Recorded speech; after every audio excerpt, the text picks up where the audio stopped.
Indeed, storms change the frequency of the air all around you. So previously, when we were talking about the elements, we were talking how the element of air or space includes all the elements within it. So when the air is charged, when the fabric of the space around you is charged, as happens around larger storms, it affects the charge of the molecules in your body. So you are actually vibrating slightly differently when the air around you is electrified the way it is now. For the purpose of saving time and tending to your questions and ideas and comments, we will now open the space for our first questioner. Hi, thank you for being here. So we were talking about lightning and that they say that there's a lot of UFO activity inside the clouds. Would you tell us why that happens? Absolutely. We will issue a small correction here and say that the activity is not inside the clouds. However, the clouds do provide a convenient visual shield, meaning that you cannot easily detect them because of the clouds. But the entities themselves, what you would call ETs, are not in the clouds. However, there is a reason they are associated with such clouds because, as we mentioned before, the frequency of the air is actually different. And in one of the ways it is different is to make connections and appearances to your realm more accessible from higher realms. Because the air is charged, because the energy and the frequency is elevated, there is what you may call a natural gateway into other realms. And by realms, we mean density levels and different locations, but not in a physical sense as you are used to using this term. So indeed, when the air is charged this way, there is a lot of activities in your skies. It opens a wonderful opportunity for all who are doing work here to manifest more readily. Now, we will say this works both ways of the pole. So what we mean by that, you can be more open, more susceptible to other energies, and it is up to you to be selective which energies you invite into your system, into your person, into your personal system. You may also find this an opportunity to be able more easily to connect to your galactic friends and family, just as they are more apt to present themselves. You are more apt to make the connection and notice them. So we invite you to take advantage of this beautiful weather phenomena and connect to your galactic friends and family. Hi and welcome. I've been awake today for, over an hour and a half, and I haven't seen a single bird fly in the sky. There's no wind. It feels like a rainy day that I almost feel like being indoors and cuddling next to a fire. What are all these animals waiting for?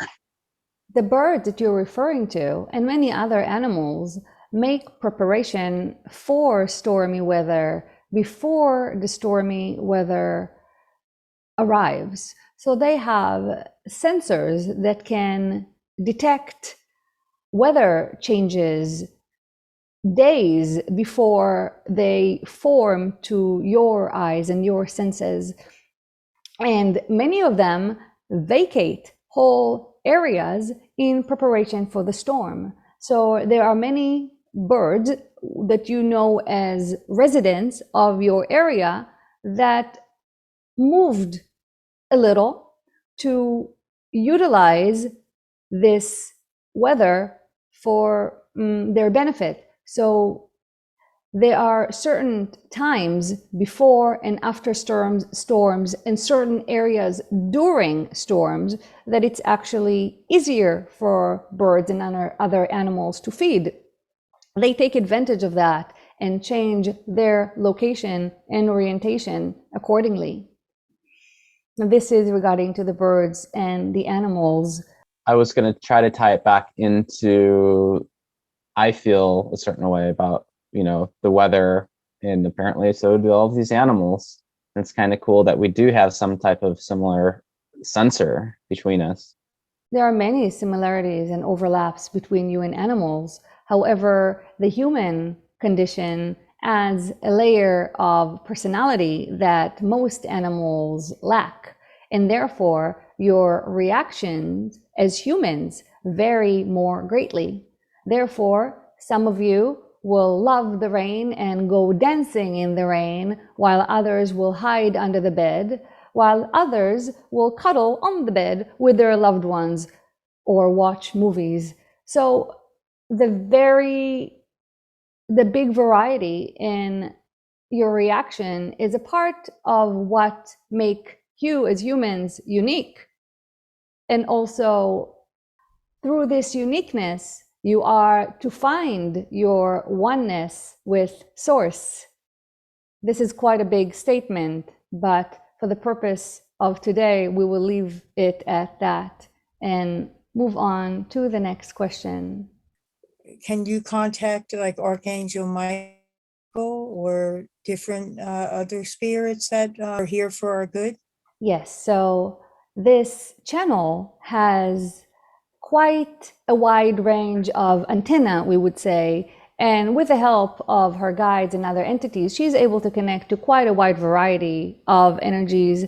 Archangels are included, and also what you would refer to as ascended masters. So yes, there are many energies that are available to you through this channel. I am one of such. Hathor is merely a name that I was given. It is not truly my name or my identity, but my identity is one of what some of you may consider somewhat angelic, although I do not categorize myself as an angel, but my nature of what this channel would say, love and light, and desire to be helpful in a loving and gentle manner to humans and to your planet as we love so very much, puts us in a similar category of what some humans may consider angelic. Now, you did mention ETs, and we will say there are many species of entities. Some of them are already on your planet. There are a wide variety of ETs. Some of them are on the ground or underground, but on your planet, and others are around your planet in waiting, and some come and go as they please. So the variety is tremendous. And within those, there are some that you would call positive, some that you would call negative, although many fewer are negative, and many that you would not be able to categorize as negative or positive, as their existence and interest is separate than your own. They do not mean to harm you, but they are not here as assistants, such as us. So there are many of them that you could consider as explorers or scientists that are neither positive or negative in your terms. So when you attempt to make a contact, and this is true of all of the spiritual realm, whether it's archangels or ETs, you must be clear from your station of calling. The clearer and purer you are at the time of the connection, the more accurate you will be with the frequency you are connecting to. So this applies to all contact and connection, including human connections, right? When you connect to others around you, the more you are able to come from a place of connectedness and oneness and love, the purer the connection will be. I'm curious that with reincarnation, a person can be living a human life with many or most of their prior lives having been, as we're calling them, ETs in this discussion. Is that different than ETs being on Earth in the way that you were just discussing?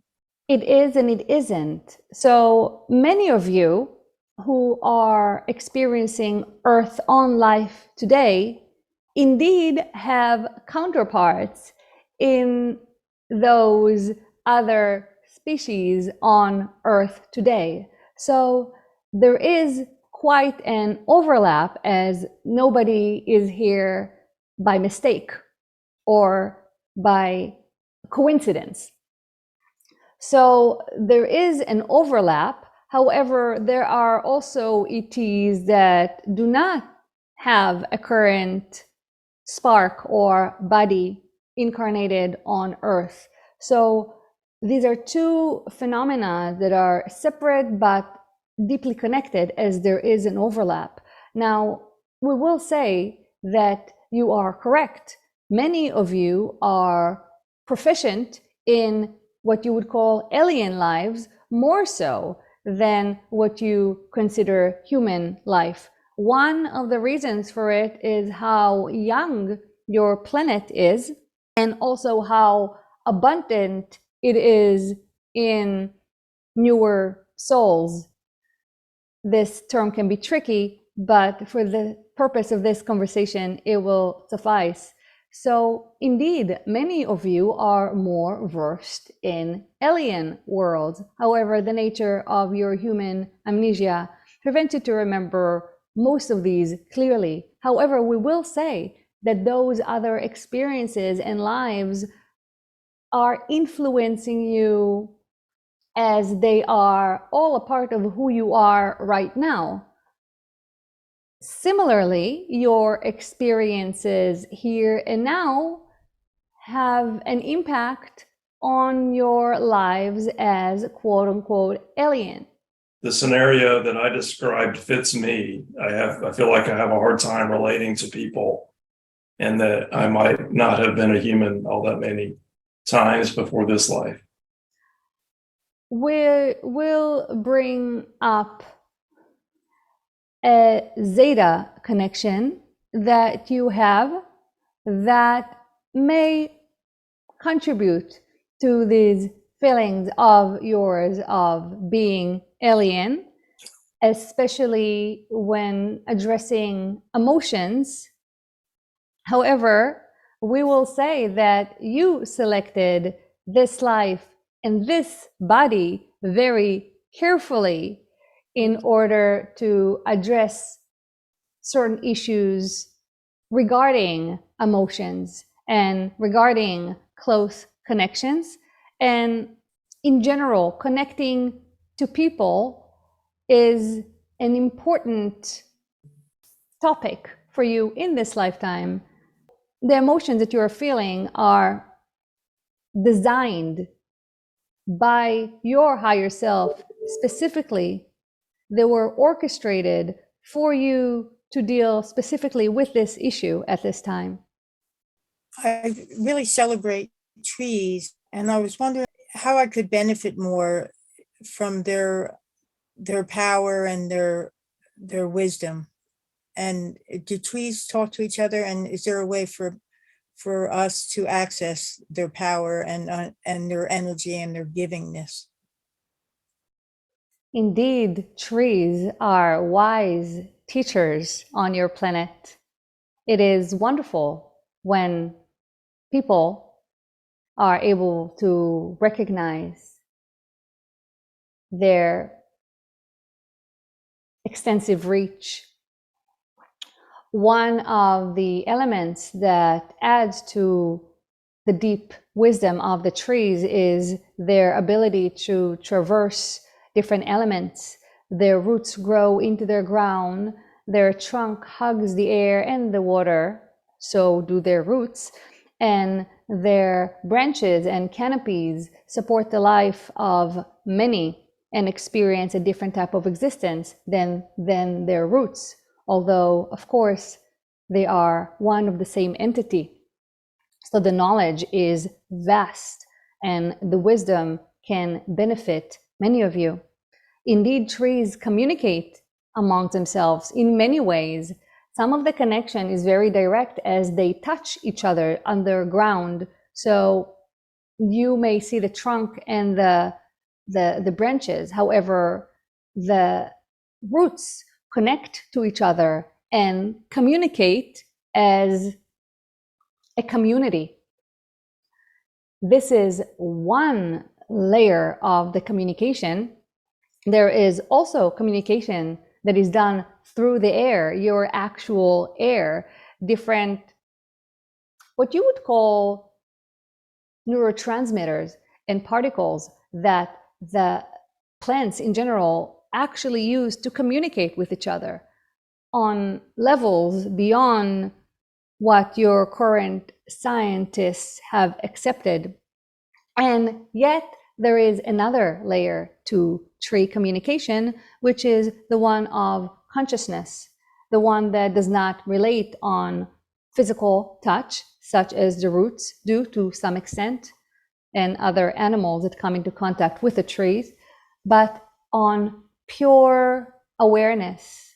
And this is one way for you to connect to the trees and drink their wisdom and their calm and wise nature.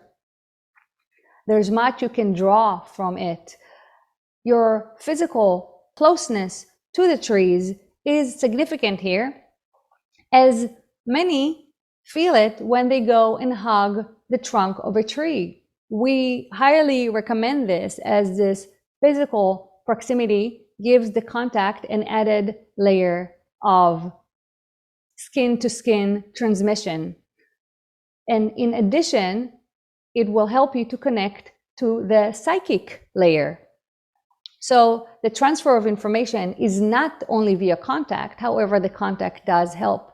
So shall you come close to a tree, sit by it, or hug it, or lay by its roots, or however feels right to you, and with your intention to connect both in touch and in spirit, you may gain much wisdom from this tree.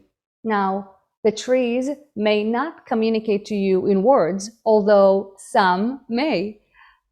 They may communicate to you in knowings, in feelings. So you may just leave that experience or that meditation feeling calm and grounded, or you may feel with a noticeable or non-noticeable shift in perception. That is what you take from the trees. And again, intention here is key. Since you lay by the same tree and meditate with intention to connect to the sky, you will have a different experience than if you intend to connect to this tree. So use your intention, use clarity of your mind and your heart, especially if your mind is chattery. Go back to your drive for your intention and connect to the tree. As we're taking care of our bodies, we've all chosen to come here now as ourselves. I'd like to know from you, what's the role that nutrition plays and the weather affects our farms and our food supply? How important is it for us to, eat certain things that are going to help us raise our vibration or sustain our level of light and love in this dense time? Yes, the issue of nutrition can be problematic on your planet as the natural foods that you are growing today lack the natural nutrition that it had in the past.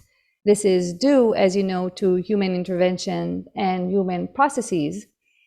However, we will say this: the denser your frequency is as a person, the more you are directly affected by all the toxins and lack of potential nutrition you have in your food.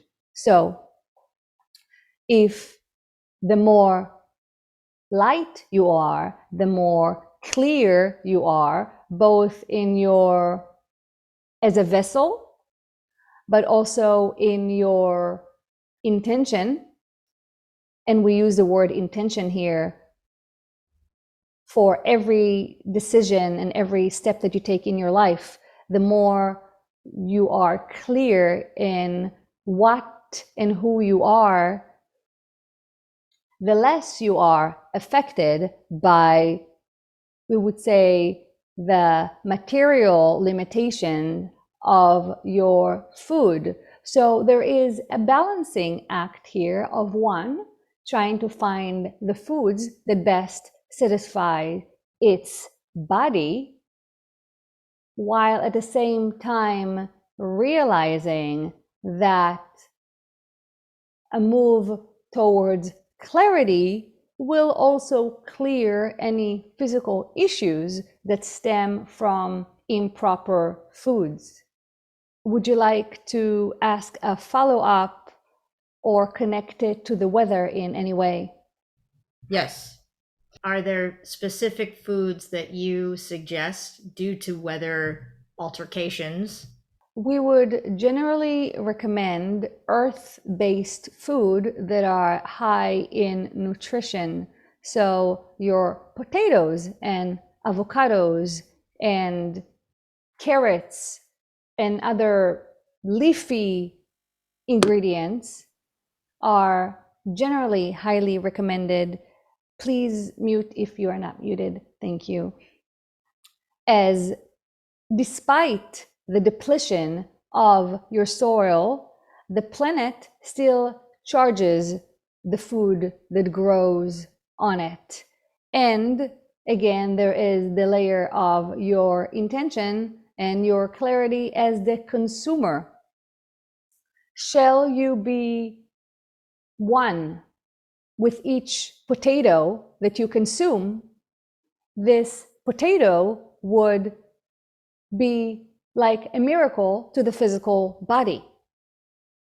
So yes, the closest things are to the earth, and the more your clarity of oneness, enjoyment, and appreciation of the food you consume is, the more you are able to navigate the restrictions or limitation your area or your planet or your society may have regarding food, whether it's caused by weather or by human intervention, direct intervention of changing the chemical nature and molecular nature of foods and of your environment in general.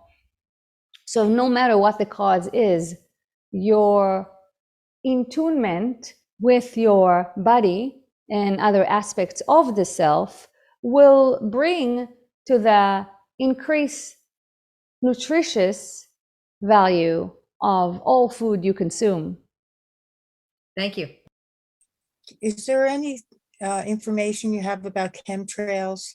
And is there a way we can protect ourselves? Yes, chemtrails, as you call them on your planet, are very real. They have been ongoing for decades. So this is not a new phenomena, although some changes have occurred within the phenomenon, but it has stayed mainly stable for, yes, decades now on your planet. It is affecting your water supply mainly, which then consequently affect your food. But there is a high impact on your water supply, especially in terms of certain metal elements being elevated. And here, the method of protection would be the awareness of how and where you get your water, drinking water, cooking water, showering water. But of course, drinking is most significant. So the more you are able to assure a pure source of drinking water, a good quality purification system, the best system are ones that are done on larger scales rather than home by home. However, even in home by home options, you do have some options that are able to protect you from the damage, yes, damage that is caused by spreading all this metal elements into your atmosphere. And we will also link this to what we previously mentioned regarding the level of clarity. The more you are one with your body, the more resilient your body is in overcoming whatever chemicals are sprayed or injected or engineered into your environment. We hope that the main concept you take from this is how important your role, your personal, individual role in your life, in your health, in your wellness, in your food consumption. You are not limited by your environment, despite limitations your environment may offer. Your freedom is truly sourced from within. This is a good concept for you to meditate on and be with, as the lessons from it are never ending and exist even for us and higher beings as we constantly discover freedom through our existence. We invite you to do the same. We will end this lively conversation for today. We will send you our love, and we will send you off with a sound, blending all the energies that are currently present. Feel free to turn down your volume if you have sensitive ears. Oh.